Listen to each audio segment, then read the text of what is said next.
once again, and thank you for tuning in to the Dragon Within Saga weekly video blog. And today we're going to be talking about something called Convergence. And no, I don't mean anything directly related to Book 1, although the title for the book is closely related to the principles of something that I call the Convergence. And it's really, much like the way of expression, is a pervasive theme throughout the saga as well. Book 1, Book 2, Bloodless, and then on to the later books that will be published at a later date. And the Convergence is really something that is a result of the applying the way of expression. And keep in mind, the way of expression doesn't have to be martial arts oriented or driven. It can be the expression of anything that is innately, objectively, and only you.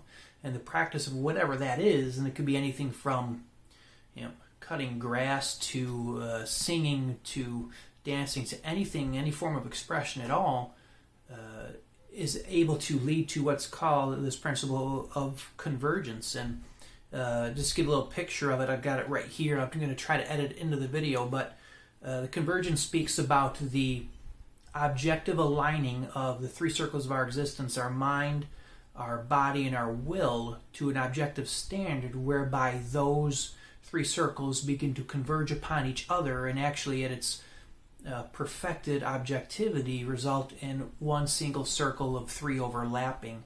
And each one of the circles, the mind, the body, and the will, corresponds to its own basic virtue or characteristic, so to speak. The mind relates more to respect, the body relates more to honesty, and the will relates more to integrity. And by integrity, I mean completion, purity, those kind of things.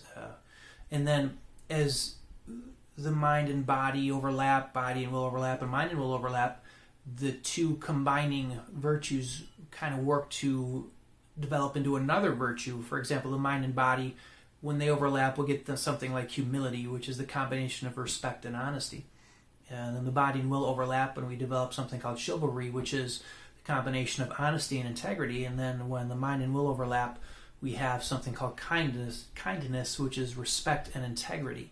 And then at the center, when all these circles kind of overlap, we get something that's called love. Again, not the romantic love, although to really have pure romantic love, you have to have this portion of it too, but an overall sense of love, which is the embodiment of light and creation. It adds, it's everything positive.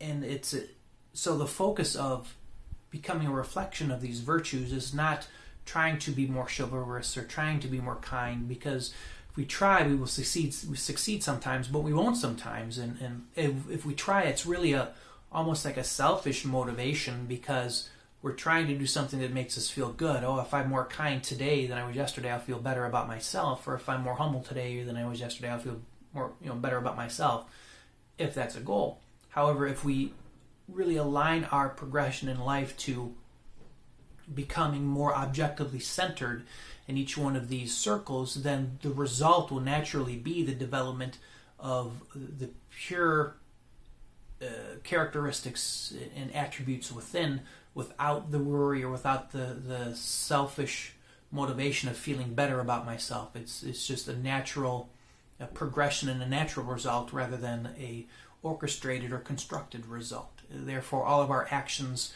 become more authentic, become more a reflection of who we were intended to be, instead of what we're trying to create ourselves to be. In other words, to become these, we have to yield ourselves to the greater gold standard. And again, I refer back to what we find in the Sermon on the Mount in the book of Matthew. In the beginning, it says, the Beatitudes. But we don't find out that we can't possibly hope to attain those until we find out that Matthew 5:48, where it says we have to be spiritually mature. So the convergence, the way of expression, leads to a converging of the three circles of our existence, the mind, the body, and the will, all adding up to more of a spiritual maturity. And then the greater that the intersection of those three circles, the greater love we exhibit, the greater we become spiritually mature in what we were intended to be from a grand creator God. and more we're able to release what is called our Dragon Within. And that's the end result of the way of expression, the convergence of the three circles of our objective existence into the Dragon Within. And once you get there, you never really get there. You can exhibit it. It's a constant struggle on a daily basis. I don't think anyone who claims to be going through this similar spiritual enlightenment or spiritual progress can ever say, yeah, I'm there. We're all human. We all constantly struggle on a daily basis. We all have ups and downs. We all have days where we're nailing it, we're killing it, we're feeling great. Yeah, this is absolutely awesome. And then other days like, wow, I'm just not hitting it on all cylinders today. And that's to be expected. So it's never an end destination. The convergence is never an end. The way of expression is never taken to end at all. It's taken to continue the journey and to continue becoming more of our Dragon Within while we're here in this life, in the mortal expression of life, before we get to the immortal expression of life, which is where we will fully realize everything that we were intended to be, because that's it. And again, this process, the convergence, should be visible through all the characters, through the convergence, through Bloodless and the other 2 books I have planned, where the more they converge their mind, body, and spirit to an objectively aligned reality, the more they're going to find out who they are, and the more they're going to become their Dragon Within. Now, there's more to the Dragon Within than just that in the books. It's a high fantasy series, so of course Dragon Within, lends itself to actually having a Dragon Within. But for the purpose of this discussion, talking about convergence, that's what the convergence is really about. And that's why the first book was set up to be like that, because there are 6 separate stories, much like the 6 main base virtues, and they all intersect upon each other. So they're all coming together and converging on each other, much like the mind, body, and will converge once we objectively align them into ourselves and our inherent intended expression, based nothing of us but everything that is from Him.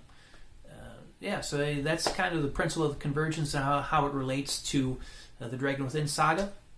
Again, thanks for coming in, talking, and I think next time we're probably going to talk about, we're going to run through some of the characters, maybe talk about one character each time in specific to kind of outline details of their progression. And for those, there may be spoilers in there if you haven't read the series yet, but if you'd like to, you can find it down, the link to the books down in the comments. It's again offered on Love and Light Productions website. That's the preferred seller. And thanks for tuning in again.